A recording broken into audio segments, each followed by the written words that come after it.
5 travelling tips to give a young traveller. Number 1. If you're going to be travelling by yourself, then I suggest sitting in the double seats rather than the 4 seats surrounding a table.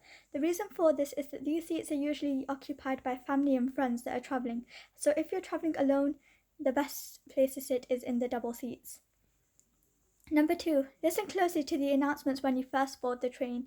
When I first went on my travelling trip alone, the announcement was that if you were getting off at a certain location, then the back two carriages door was not going to open. And so if you were going to get off at any of those stops, then you had to move to a front carriage. Number 3. The station has free Wi-Fi. Take full advantage of this.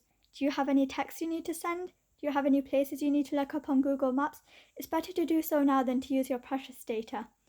Number 4. There is overhead space for your baggage and luggage. If you can't get any bags or anything, then you don't want to leave it all on the sidewalk and intrude on other people, then there's space overhead to store it. And number 5.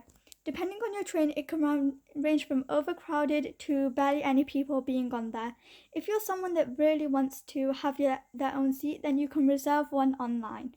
And that is 5 travelling tips to give a young traveller.